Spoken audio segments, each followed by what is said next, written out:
दिल्ली की जल मंत्री आतिशी जी लगभग 5 दिनों से अनिश्चितकालीन अनशन पर थीं और उनकी एक ही मांग थी कि दिल्ली के हक का पानी, दिल्ली के अधिकार का पानी, लगभग 28 लाख लोगों के लिए इस्तेमाल होने के बराबर का पानी दिल्ली को दिया जाए। हरियाणा की सरकार से जो हमारा एग्रीमेंट है, 613 एमजीडी पानी दिल्ली को मिलना चाहिए। चुनाव का परिणाम आने के बाद पिछले 3 हफ्ते से लगातार, 3 हफ्ते से ज्यादा समय हो गया, लगातार दिल्ली का पानी 100 एमजीडी कम आ रहा था।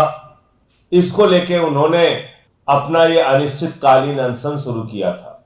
इस बीच हरियाणा की सरकार से भी उन्होंने बातचीत किया, दिल्ली के एलजी साहब से भी बातचीत किया, देश के प्रधानमंत्री जी को भी पत्र लिखा और अनुरोध किया कि इस भीषण गर्मी में दिल्ली के लोगों का पानी मत रोकिए।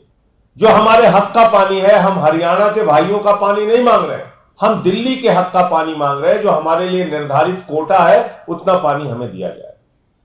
लेकिन उनकी बात नहीं सुनी गई, कहीं उनकी गुहार की सुनवाई नहीं हुई और दिल्ली के लोग इस भीषण गर्मी में पानी के संकट से लगातार जूझ रहे हैं। आप यकीन नहीं करेंगे, 1994 में दिल्ली के पानी का कोटा निर्धारित हुआ था। 1994 में, जब लगभग दिल्ली की आबादी 1.25 करोड़ के आसपास थी। आज 3 करोड़ से ज्यादा दिल्ली की आबादी है। इन सवालों को लेके आतिशी जी 5 दिनों से अन्न त्याग करके बैठी हुई थी, अनशन पर बैठी हुई थी। उनकी तबीयत बिगड़ रही थी। डॉक्टर उनको बार बार कह रहे थे कि आप अपना अनशन तोड़िए। लेकिन कल रात में अचानक उनकी हालत बिगड़ना शुरू हो गई। पहले एलएनजेपी के डॉक्टरों की टीम ने शाम को देखा, फिर अपोलो में उनका ब्लड सैंपल चेक कराया गया, एलएनजेपी में ब्लड सैंपल चेक कराया गया और उनका जो शुगर लेवल आया वो 43 आया।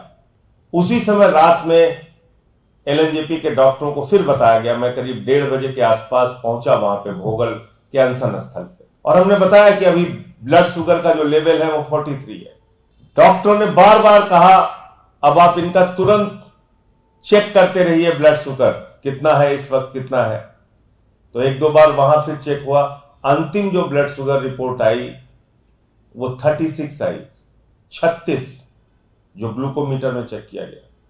डॉक्टरों की सलाह थी किसी भी हालत में इनको तुरंत हॉस्पिटल भर्ती कराना पड़ेगा, वरना आतिशी का जीवन जा सकता है।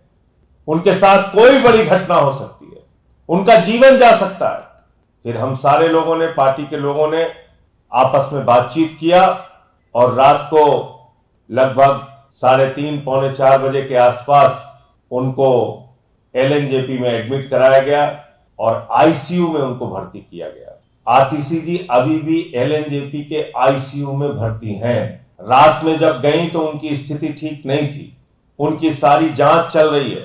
हम सब ईश्वर से प्रार्थना करते हैं कि जल्द ही आईसीयू से आतिशी जी निकले, उनका स्वास्थ्य ठीक हो। एलएनजेपी के अंदर आईसीयू में जो डॉक्टर हैं वो उनकी देखभाल कर रहे हैं।